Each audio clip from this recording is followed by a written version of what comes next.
السلام علیکم ورحمۃ اللہ وبرکاتہ۔ نحمد و نصلی علی رسولہ الکریم، اما بعد، اعوذ باللہ من الشیطان الرجیم۔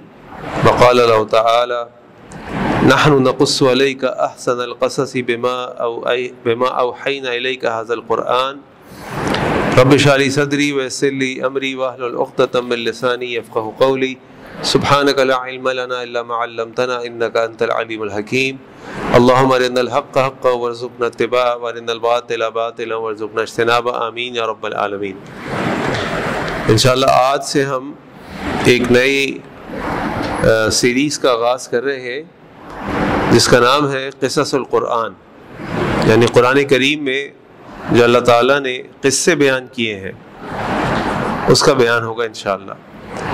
اور آج جو ہمارا موضوع ہے وہ ہے روشنی کے مینار یا روشنی کی راہیں، اور اس کا مقصد یہ ہے کہ آج ہم سب سے پہلے اس بات کو سمجھنے کی کوشش کریں گے کہ ان کہانیوں کو یا ان واقعات کو جو اللہ تعالیٰ نے قرآن کریم میں بیان کیے ہیں اس کے کیا مقاصد ہیں اور کیوں اس کو بیان کیا گیا ہے۔ کیونکہ اگر آپ قرآن کریم کا مطالعہ کریں تو آپ دیکھیں گے کہ تقریباً ایک تہائی قرآن واقعات پر مشتمل ہے۔ یہ واقعات انبیاء کے واقعات بھی ہیں، یہ واقعات ہم سے پہلے گزری ہوئی قوموں کے واقعات، اور اس طرح کے مختلف جیسے طالوت و جالوت کا واقعات، اصحاب الکہف کا واقعہ، اور اس طرح کے اور کئی واقعات ہم پڑھتے ہیں۔ اور اسی طریقے سے جو تیسرے قسم کے واقعات قرآن کریم میں ہے وہ نبی کریم صلی اللہ علیہ وسلم کی زندگی میں جو واقعات رونما ہو رہے تھے، غزوہ بدر ہے، غزوہ احد ہے، غزوہ تبوک ہے، اور کئی ایسے واقعات، اور ساتھ ساتھ اللہ تعالیٰ ان واقعات کے بارے میں بھی ہدایات اتار رہے ہیں اور ان کے بارے میں بھی مختلف باتیں اللہ تعالیٰ قرآن کریم میں بیان فرما رہے ہیں۔ اب سوال یہ پیدا ہوتا ہے کہ واقعات کی کیا اہمیت ہے؟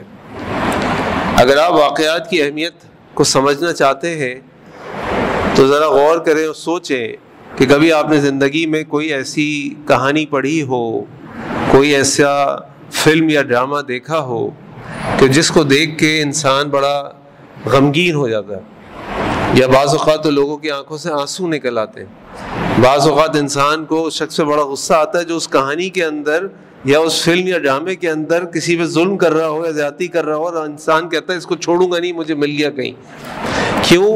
اس لیے جو واقعات ہوتے ہیں، کہانیاں ہوتی ہیں، ان میں کئی بڑی اہم چیزیں ہیں جو انسان کی نفسیات سے تعلق رکھتی ہیں۔ ایک بڑی اہم چیز تو یہ ہے کہ یہ کہانیاں، واقعات ہمارے جذبات کو ٹچ کرتی ہیں۔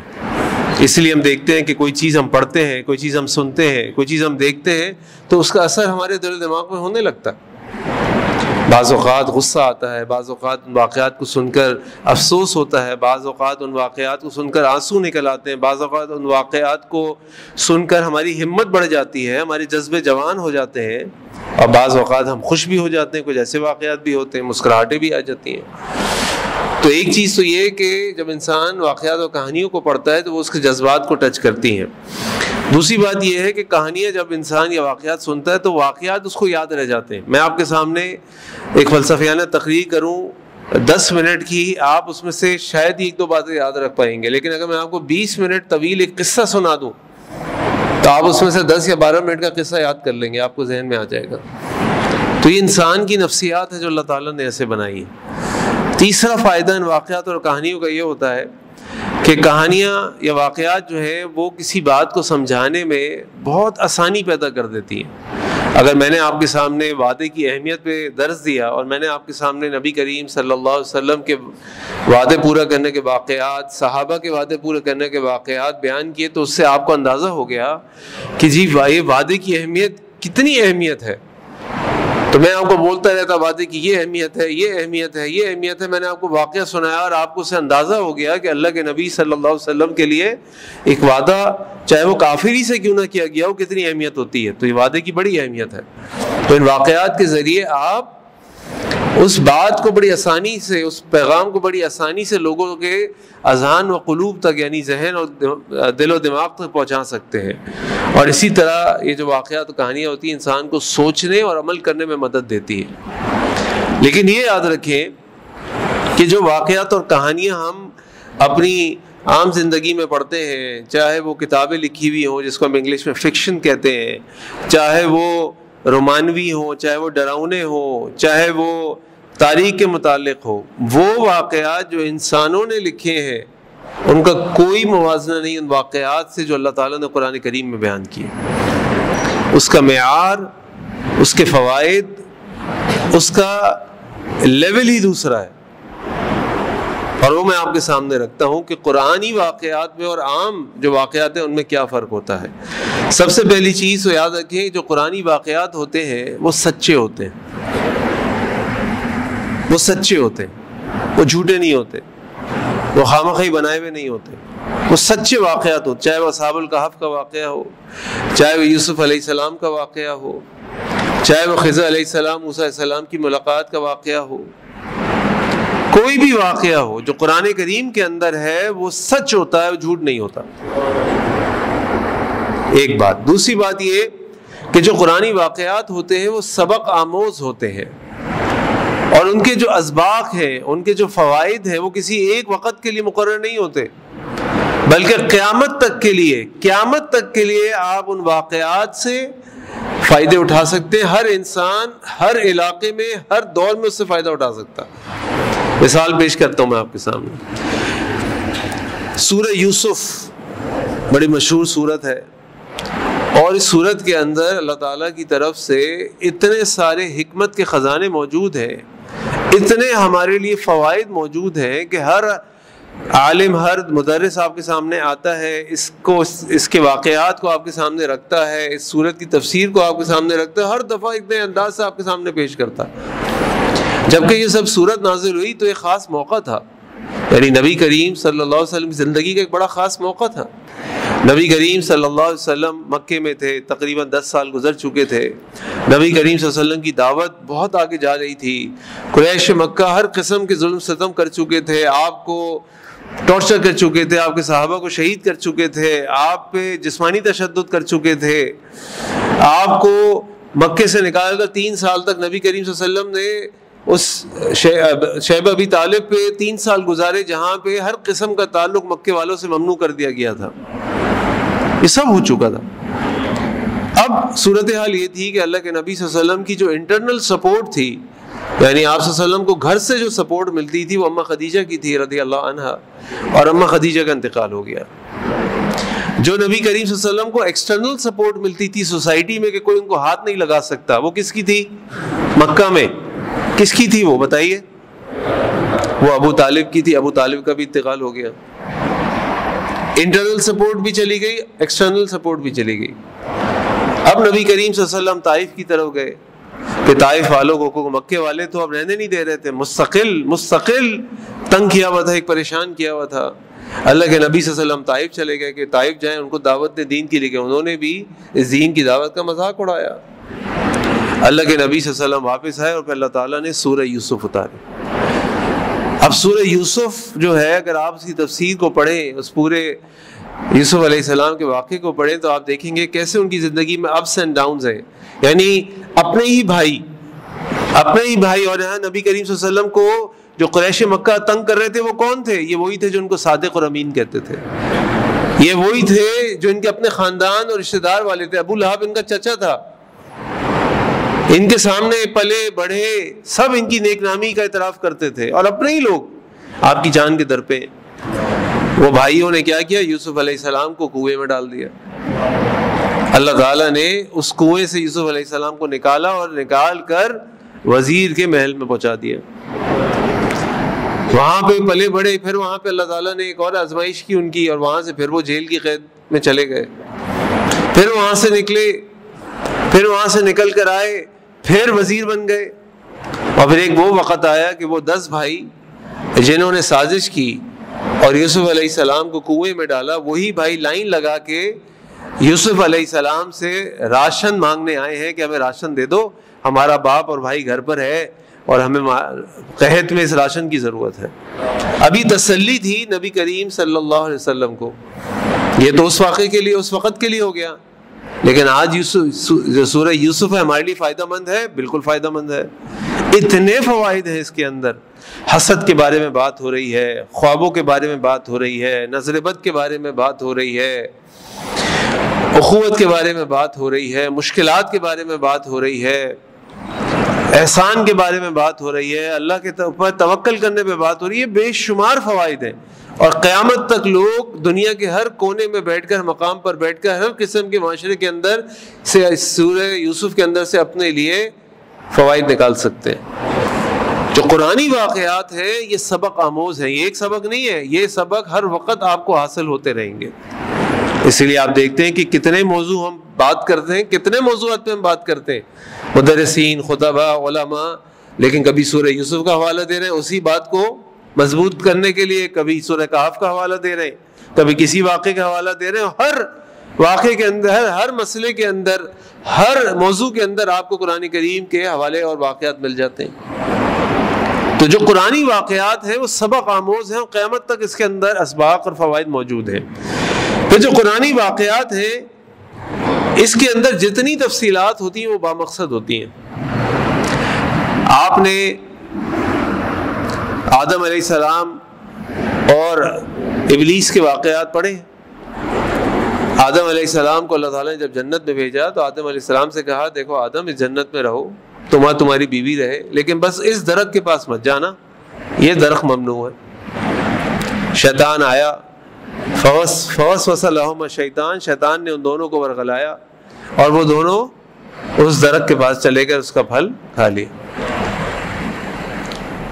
اب یہ واقعہ ہے اس وقت کا، اس بات کا کہ شیطان نے آدم علیہ السلام کو ورغلایا اور انہوں نے کھا لیا. اس پورے واقعے میں، پورے قرآن کریم کے اندر کہیں آپ نے پڑھا کہ یہ درخت کون سا تھا؟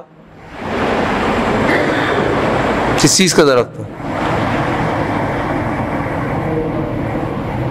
قرآن میں لکھا ہے،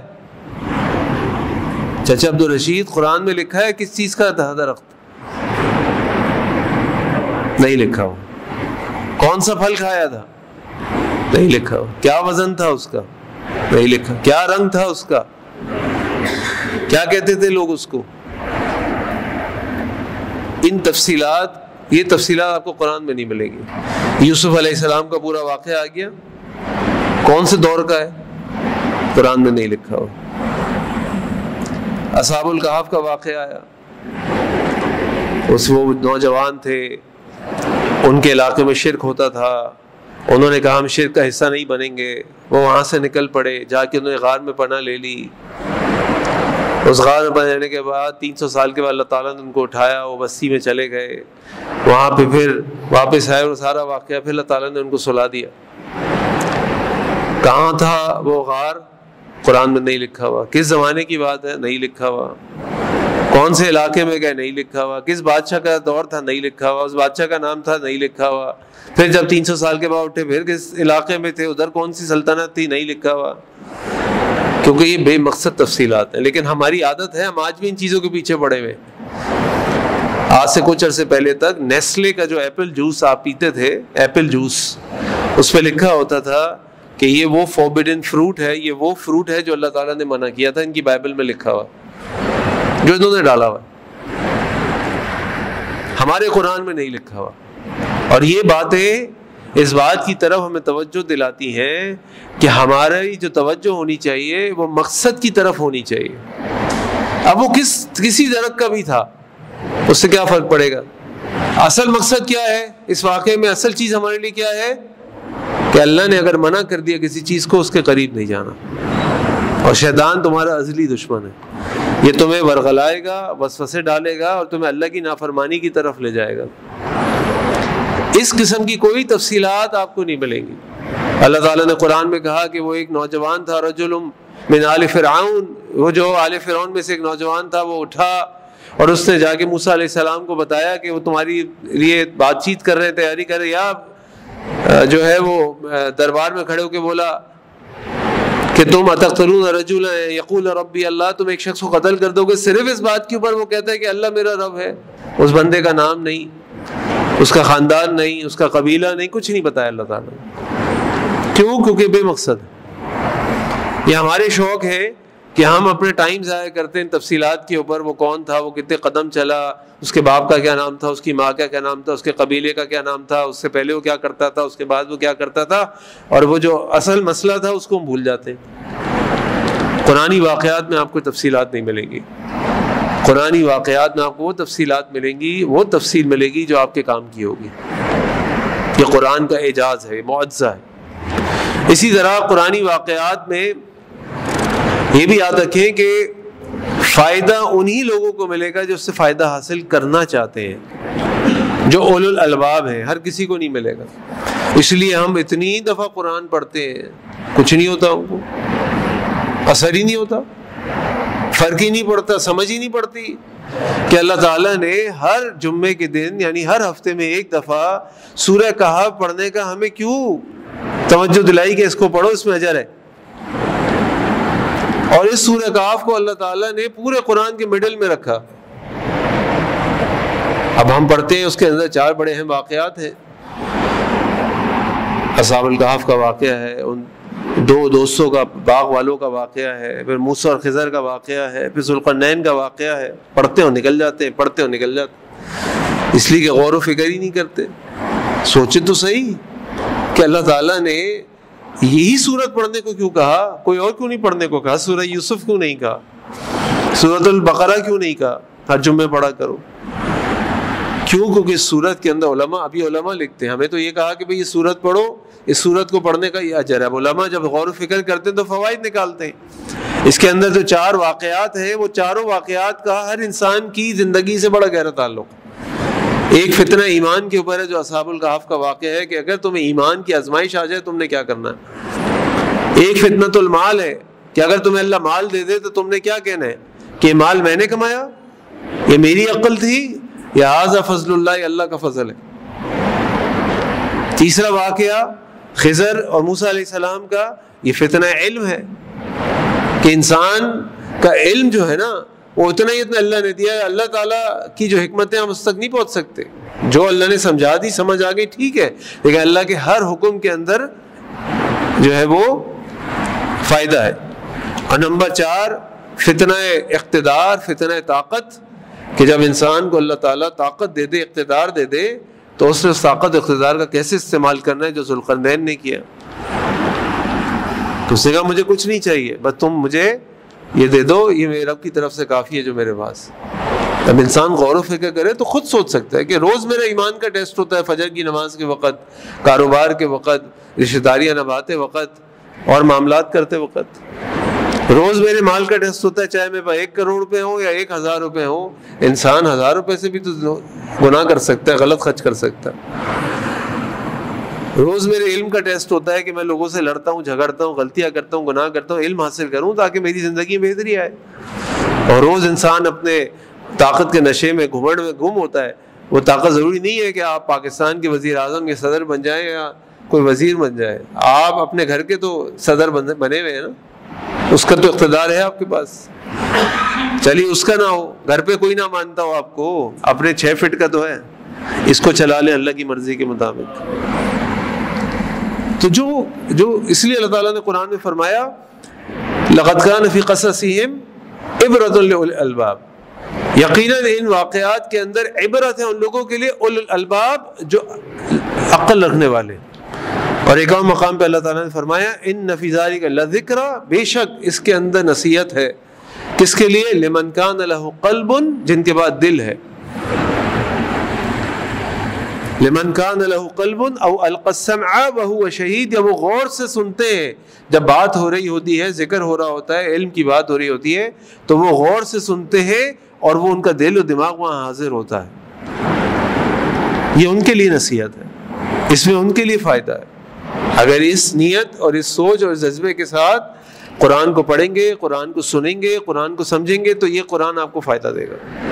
اور پھر سوال یہ پیدا ہوتا ہے کہ ہم دیکھتے ہیں کہ کئی قرآنی واقعات کے اندر تکرار ہے۔ قصہ آدم و ابلیس قرآن کریم میں 7 دفعہ ہے۔ کیوں 7 دفعہ ہے بھائی؟